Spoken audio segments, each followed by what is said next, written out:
I'm very proud to introduce our guest speaker, Mr. David G. Perry.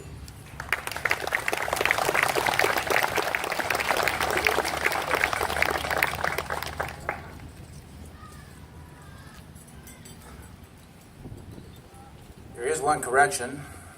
We have a granddaughter. So we have 3 grandchildren. To the family members and friends of those precious lives lost to us, I once again am humbled and honored to share with you on this Memorial Day. When John asked me a month or so ago to speak this year, I told him it was too soon to come back and share, let alone ask a second time. He assured me it was right, and I agreed. I am compelled, before I start this speech today, this talk, to do something because I feel so led to do it. So I'm going to have to do this. So you need to bear with me just for a moment. I was reading in my Bible a couple of days ago in the book of Deuteronomy. I want to read you just 2 verses. It says, "When you go out to battle and see people more numerous than you, do not be afraid of them, for the Lord your God is with you and fights for you." The Bible was clear that God said those who bless Israel will be blessed, those who curse Israel will be cursed. We have blessed Israel, and that's why the United States has been so powerful, because God of the universe is with us and He fights for us, and that's why we're victorious. In 2015, I shared with you from 1st or 2nd Samuel chapter 1, when David heard the news of his dear friend Jonathan dying in the heat of the battle. Later on, at the end of this talk, I'm going to share with you out of 2 Samuel chapter 11 about another soldier who will die in the fiercest part of the battle. On this day, on May 29th, 1942, Adolf Hitler ordered all Jews in occupied Paris, France, to wear an identifying yellow star. By the end of the war, 70,000 plus Jews out of France alone would lose their lives. On June 6th of 1944, on D-Day at the landing of Omaha Beach, Normandy, over 2,500 soldiers lost their lives in a single day. During World War II, a 20-year-old fights in a campaign where 7,000 soldiers died. Shortly after that campaign, he sits down to write his mother a letter. I want to read you that letter. "I am in the best of health, Mom, and I hope to hear the same from all of you always. Well, things here are moving pretty smooth, and the only thing I do is eat and sleep. And if I keep it up much longer, I'll be a barrel. Love, Babe." The next letter his mother receives informs her that her son died 8 days before his 21st birthday. But this mom refuses to believe that her son wasn't coming home. Every day when she would see a newspaper picture of the war, she would swear that she sees her son in that picture. However, eventually her son came home. And this mother got to see her son in a casket. The soldiers in World War II were dying at an average of 1,000 a day. I have personally walked the hollow grounds of Luxembourg American Cemetery, where 5,076 American service members are buried. On 22 occasions, 2 brothers rest side by side in adjacent graves. I stood in front of a particular white cross in Luxembourg, and it reads this, simply, "George S. Patton, Jr., General, 3rd Army, California, December 21st, 1945. Because what you and I have to understand, from the lowly private to a 4-star general, there is only silence and the memory of their sacrifice. A few years back, I got to meet Jim Downing. He's 103 years old today, and he's the second oldest survivor of Pearl Harbor. What a remarkable encounter I had to talk with him. 2 years ago, he gave a speech at 101. He made a statement that profoundly impacted me, and I want you to hear his statement. He said, "The saddest thing I saw that morning was sailors being blown off the ship, come up out of the water, feel the oil on their bodies, and they became human tortures." Human tortures. My father was an Army veteran. My father-in-law was an Army veteran. My uncle served in most of the other branches of the military, and relatives and friends. I do come from a history of military service. There have been great quotes made on Memorial Day by great men and women. If you Google them, those quotes usually will appear in the top 10 almost every year. But I'm here to tell you this morning that there is no word. There are no words. There is no sentence. There is no speech. There is no ceremony will ever do justice to the men and women who sacrificed their lives for our lives, for our freedom, and for our way of living. When a military person dies, there is a loss suffered by all kinds of family members and friends. There is no report, there is no figures or numbers that can measure the generational loss of a military person. All future events and generations are altered every time there is a loss of these precious lives. History is forever altered by a single loss of a life cut short. Only those closest to a hero will be impacted over their lifetime by their memory. With good intentions, even you and I, our memory will fade. However, as a nation of free people, won and secured in a contract shed by blood, we cannot afford to forget those who sealed their fate on the battlefield of freedom. We owe them a debt we cannot repay. I repeat, we owe them a debt we cannot repay.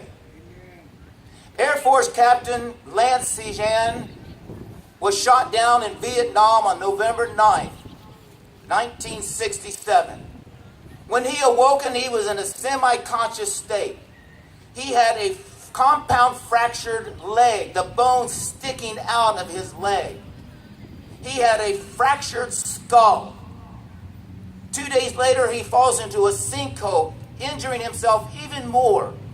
For 6 agonizing weeks, he avoided capture. But on Christmas Day, they caught him. They tortured him. But Captain Sejan was dedicated to the code of conduct. For you that are not a military, you may not know what the code of conduct is.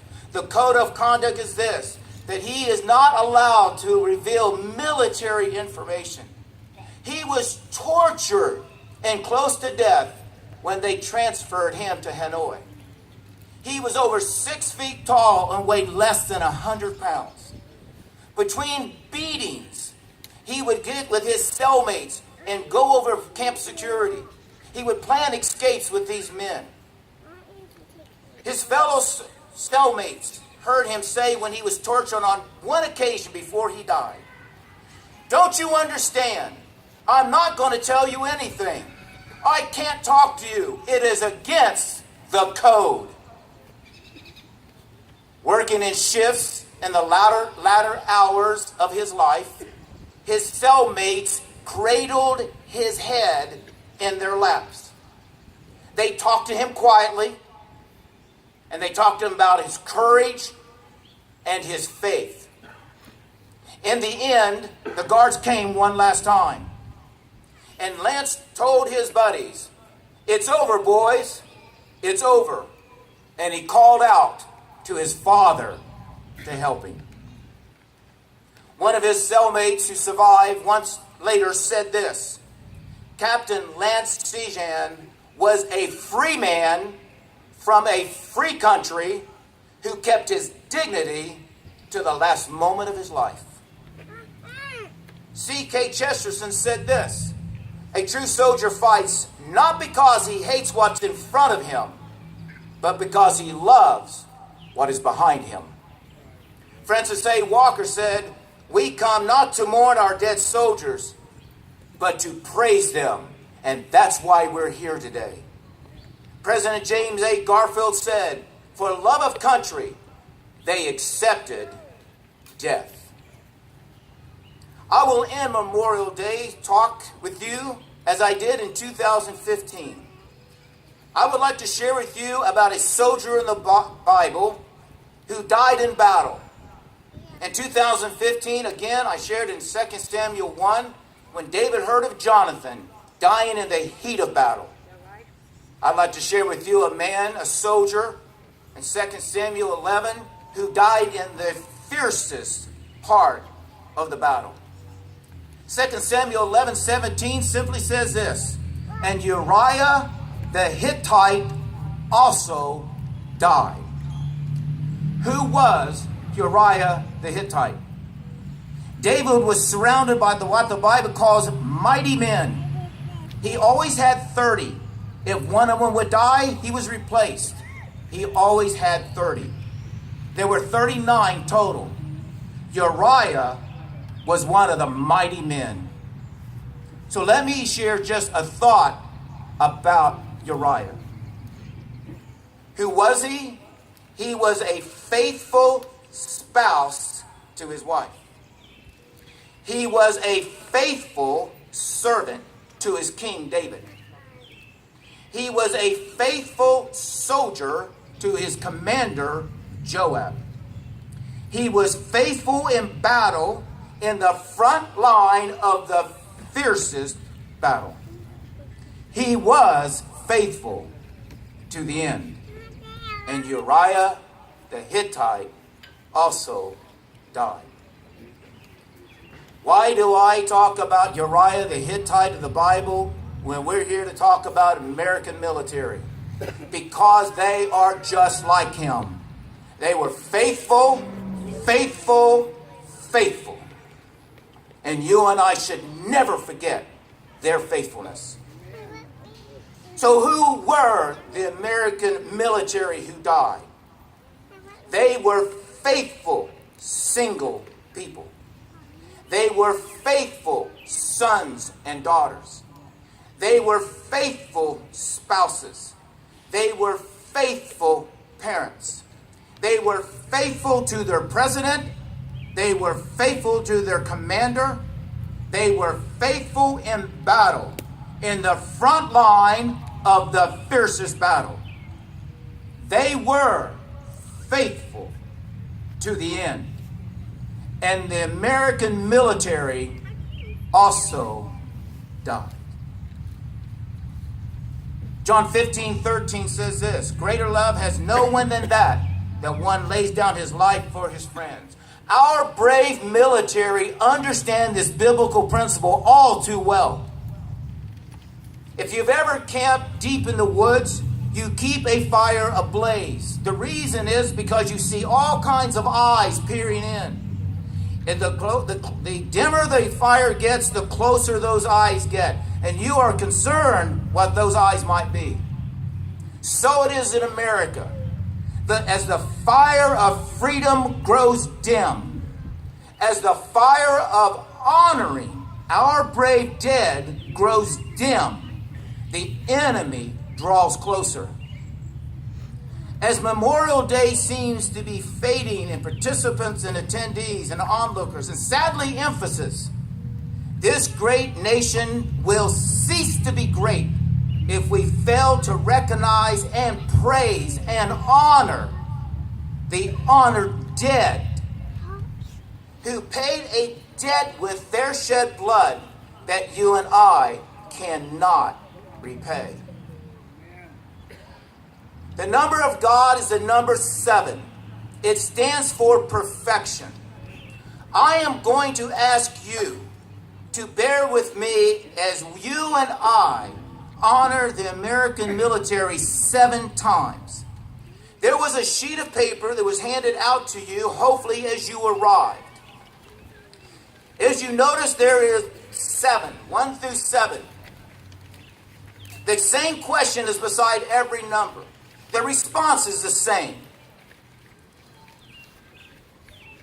If you desire to participate and honor our military, I'm going to ask you to respond. If you are able at this point, and if you're not, everyone understands. But if you are seated, if you could stand as we do this part, because this is how we'll end today. As you look at that piece of paper, I want to go over it with you just for a moment. The response is broken down in 3 parts. It says, they are the faithful ones who died. I'm going to ask that same question 6 times. On the 7th time, I'm going to raise my hand and we're going to stop. I will ask that question the last time. But on the last time, may there be a cry that comes out of Gallipolis City Park that the world can hear today on May 29th, 2017. So if you're ready, I'm ready. Who are the American military we honor today? They are the faithful ones who died. Who are the American military we honor today? They are the faithful ones who died. Who are the American military we honor today? They are the faithful ones who died. Who are the American military we honor today? They are the faithful ones who died. Who are the American military we honor today? They are the faithful ones who died. Who are the American military we honor today? They are the faithful ones who died. Whatever breath you have, to what your ability it is to shout, that the world will know that on this ground today, we shout for our honored dead. The last time. Who are the American military we honor today? They are the faithful ones who died.